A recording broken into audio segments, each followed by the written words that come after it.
ፀጉራችሁን እንዴት በቀላል መንገድ እንደዚህ የቤት ውስጥ ማጥቆርና እንዲሁም ምርጥ ውብ ከለር እንዲኖረው ያማረ ከለር እንዲኖረው ፀጉራችሁ አመዳም የሆነ በተለይ እንዴት ማጥቆር ትችላላችሁ? የምር በቀላል መንገድ ፀጉራችንን ማጥቆር እንችላለን። እንዲሁም ደግሞ ሽበት ላለባችሁ ሽበት በየጊዜው ያለ እድሜያችሁ ሽበት እየወጣ ለሚያስቸግራችሁ በጣም ቀላል ዘዴ ነው። እንደዚህ አድርጋችሁ በቤት ውስጥ ቢያንስ በ15 ቀን አንዴ ወይም ደግሞ በወር አንዴ ብትጠቀሙት ለፀጉራችሁ እድገት እንዲሁም ወዲያውኑ ለውጥ ታገኙበታላችሁ። በጣም ምርጥ የወደድኩት ስትቀቡት ራሱ ሽታው እንዴት ደስ እንደሚል የምር አጠይቁኝ። ፀጉሬ እዚህ ጋር በጣም ከዚህ በፊት ተጠቅሜለን ነበር፣ ነገር ግን አሁን በቃ አመዳም ሆነዋልና ለምን ሰርቻ አልጠቀምም ብዬ ነው። ሰላም ቤተሰብ እንዴት ናችሁ? ሰላም ናችሁ ወይ? እኔ በጣም ደህና ነኝ እግዚአብሔር ይመስገን። እናንተም በያላችሁበት ዓለም ዳርቻ ሰላማችሁ ብዙ ትርፍ ይበልልኝ። ዛሬ በአዲስ ቪዲዮ መጥተናል። ይህንን የሽበት ማጥፊያ ወይም ደግሞ የፀጉራችን ማስዋቢያ ምርጥ ውህድ ነውና ሽበት እድሜ ልኩ ማጥፋት ባይቻልም ነገር ግን ፀጉራችን ማጥቆር እንችላለን። ቢያንስ በወር አንዴ እየሰራችሁለት ወይም ደግሞ እንደተመቻችሁ መስራት ትችላላችሁ። በመጀመሪያ ደረጃ የተጠቀምኩት ቁርንፍድ ለፀጉር እድገት እንዲሁም ደግሞ ፀጉራችንን ከግንባራችን የሸሸውን ይመልስልናል። በውሃ መልኩ ብትጠቀሙት ሳታቋርጡ በውህድ በማስክ መልኩ ብትጠቀሙት በጣም ምርጥ ነው።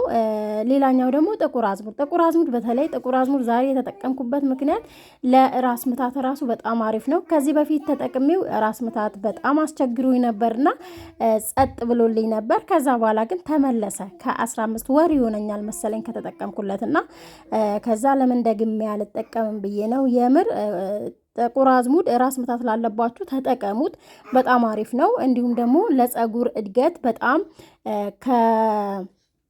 ለፀጉር እድገት ካላቸው ግብአቶች በተርታ ይመደባልና እንዲሁም በየሾፑ በየሱቆቹ በውድ ዋጋ ነው የሚሸጠው ማለት ነው። ቅባቱንም ቢሆን የተለያየ ማንኛውም የምንጠቀማቸው ማስኮች ወይም ቅባቶች በውድ ዋጋ ነው የሚሸጡትና ነገር ግን እናንተ ከምትገዙ እቤት ውስጥ መስራት ትችላላችሁ። ሌላኛው ቡና ተጠቅም ያለው ቡና የቆዳ የደም ስራችንን እንዲዘዋወር ይረዳልና ለፀጉራችን እድገትም አንደኛ ነው እና ተጠቀሙት። በዚህ መልኩ አድርጋችሁ በመጀመሪያ ምን አደረኩ? እዚች ጋር አምሸዋለሁ። ያመስኩት አንደኛ መፍጨን እንዳይሰበርብኝ ፈልጌ ነው እንጂ ስታምሱት እርግጥ እንትኑ ጥቁር አዝሙዱ ይጠቁራልና አንዳንዴ ጥቁር አዝሙድ ሳታምሱት እስቲ ስትፈጩት ነጭ ነው የሚሆነውና ነጭ ወይም ደግሞ አመዳም ከለር ይሆናል። ነገር ግን ለጥቁረት ስለምንፈልገው እዚህ ጋር ፀጉራችሁንም ለማጥቆር ስለሆነ ብታምሱት በጣም አሪፍ ነው። አንድ ላይ አድርጌ አምሸዋለሁ። እንዲሁም ሰብስክራይብ እያደረጋችሁ አበረታቱኝ፣ አዲስ የሆናችሁ ቤተሰቦች ማለት ነው። ቻናሌን ሰብስክራይብ እያደረጋችሁ ላይክ፣ ሼር፣ ኮመንት እያደረጋችሁ ለምታበረታቱኝም በጣም አመሰግናለሁ።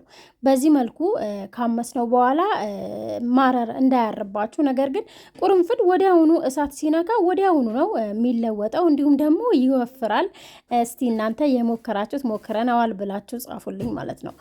ውፍር ነው የሚለው እና በዚህ መልኩ ግን እንዳያርባችሁ እጃችሁ እንትን ሳትሉ በዚህ እንደዚህ እንትን ካልኩት በኋላ ትንሽ አናፈስኩት። ካናፈስኩት በኋላ የቡና መፍጫ ነበር የተጠቀምኩት። እናንተ የቡና መፍጫ ወይም ከሌላችሁ ከዚህ በፊትም ሰርቼዋለሁ፣ በፌስታል አድርጋችሁ በሱ መምታት ትችላላችሁ፣ በሱ ማድቀቅ ትችላላችሁ። ምንም ችግር የለውም ማለት ነውና ከዛ በቡና መፍጫ እንደዚህ ከፈጨውት በኋላ እንደነገርኳችሁ ግን የምር እንትን ቡና መፍጫችሁ እንዳይሰብርባችሁ። ቁርንፍድ ሁሌ ስትፈጩበት ቡና መፍጫ ይሰበራልና እና አምሱት ማለት ነው።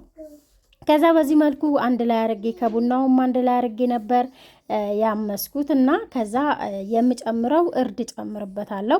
እርዱ ራሱ ብታምሱት በጣም አሪፍ ነው። እርድ ለፀጉር እድገት እንዲሁም ደግሞ ለፀጉራችሁ ለከለር በጣም ይጠቀሙታል። እንዲሁም በሂና ውስጥ አንዳንዴ ሂና ስትገዙ ራሱ በሂና ውስጥ የተለያዩ ግብአቶች ይጨምሩበታል እና እነሱ ያው ከኬሚካል እየተሰራ ነውና እናንተ ደግሞ ከኬሚካል ነፃ የሆነ ነገር ብትጠቀሙ በጣም አሪፍ ነው። ይሄ ዘይት ይሄ ቅባት ከሰራው 6 ወር ይሆነዋል ይበልጠዋል። በነገራችን ላይ የሽንኩርትና የነጭ ሽንኩርት ቅባት ነበር እስካሁን ነበርና ትንሽ ነበረኝ፣ እሱን ጨመርኩበት።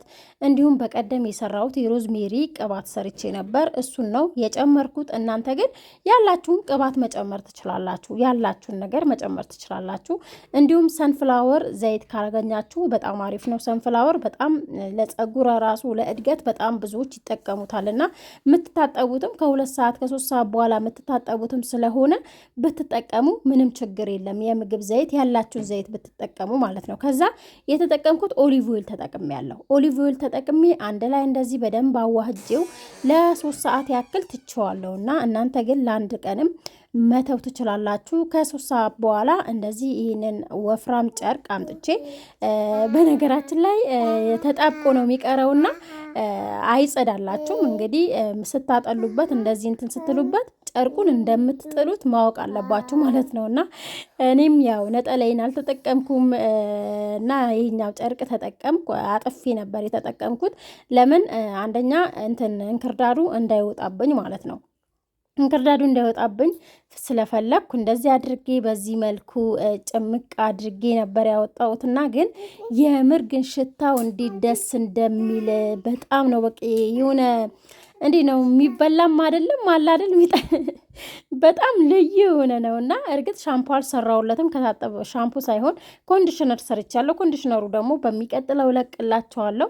ቤታችሁ ያው ቤት ውስጥ ጸጉራችሁ ስትታጠቡ ዝም ብላችሁ ባትታጠቡ፣ እንዲሁም ደግሞ ቀለም የተለያየ ሂና ገዝታችሁ ከምትጠቀሙ እንደዚህ ናቹራል በሆነ ነገር በቤት ውስጥ በቤት ባለ ግብአት ጸጉራችሁ ማጥቆር ትችላላችሁ። እና ብዙ ጊዜ ብዙ ሰው ሂና ይጠቀማል። እርግጥ እኔ ሂና አልጠቀምም ደግሞም አይመቸኝም ማለት ነው።